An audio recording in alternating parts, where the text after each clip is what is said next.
Army chief کو اب ہم سے معافی مانگنی چاہیے۔ ایک طرف اسٹیبلشمنٹ تھی جو عمران خان سے یہ مطالبہ کر رہی تھی کہ وہ معافی مانگ لیں، لیکن خان ڈٹا رہا اور اب اسٹیبلشمنٹ اس سے پیچھے ہٹ گئی ہے اور علی امین گوہر خان سے ملاقاتیں ہو رہی ہیں، ڈیل مانگی جا رہی ہے، لیکن اب عمران خان مطالبہ کر رہے ہیں کہ آرمی چیف کو ہم سے معافی مانگنی چاہیے۔ عمران خان نے بھی تصدیق کی کہ گوہر خان ملے ہیں آرمی چیف سے اور یہ خوش آئند بات ہے، لیکن آرمی چیف کو ہم سے معافی مانگنی چاہیے، ہمارے لوگوں کو پکڑا ہے، مارا ہے۔ عمران خان نے سخت الفاظ میں یہ بھی کہا کہ اگر علی امین نے یہ کہا ہے کہ 9 مئی میں ہمارے لوگ تھے تو غلط کہا ہے۔ اب ISPR کل رات حرکت میں کیوں آئے ہیں یہ بھی آپ کے سامنے رکھیں گے۔ اب عمران خان نے واضح کہا کہ اسٹیبلشمنٹ کو ہم سے بات کرنی چاہیے تھی، میں نے کبھی نہیں کہا کہ مذاکرات بند ہیں، ہمیشہ بات چیت کا کہا، دوسری طرف یہ دروازے بند تھے۔ اب اگر بات چیت شروع ہوئی ہے تو پاکستان کے ہی استحکام کے لیے بات ہوگی، یعنی عمران خان نے واضح کہا ہے کہ کوئی ڈیل ہم نہیں کریں گے، کسی ڈیل کی طرف نہیں جائیں گے۔ اس سے واضح ہے کہ اگر اسٹیبلشمنٹ اپنی شرائط پر مطالبات منوائے گی خان سے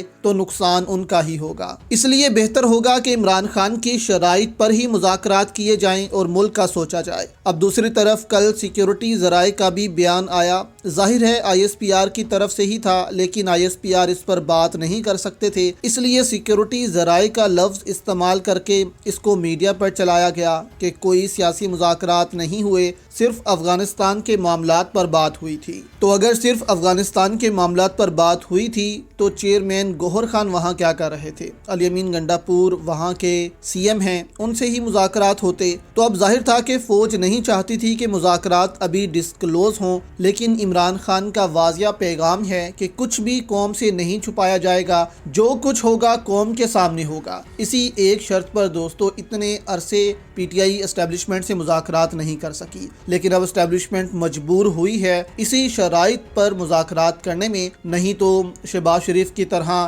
گاڑی کی ڈگی میں بیٹھ کر بھی GH کو بلایا جا سکتا تھا، لیکن عمران خان اس کے سخت خلاف ہیں۔ انہوں نے کہا کہ چور دروازوں کے پیچھے کوئی مذاکرات ہم نہیں کریں گے، مذاکرات ہوں گے، قوم کے سامنے ہوں گے، سب کو آگاہ کیا جائے گا، پھر ہی مذاکرات ہوں گے۔ تو 1.5 سال سے عمران خان کی اس شرط پر اسٹیبلشمنٹ نہیں مانی، لیکن اب جب اسٹیبلشمنٹ مجبور ہوئی ہے تو اب اسٹیبلشمنٹ خود مذاکرات کرنے پشاور پہنچی ہے، اور اب آہستہ آہستہ آپ دیکھیں گے کہ ان مذاکرات کا رزلٹ بھی آنا شروع ہو جائے گا۔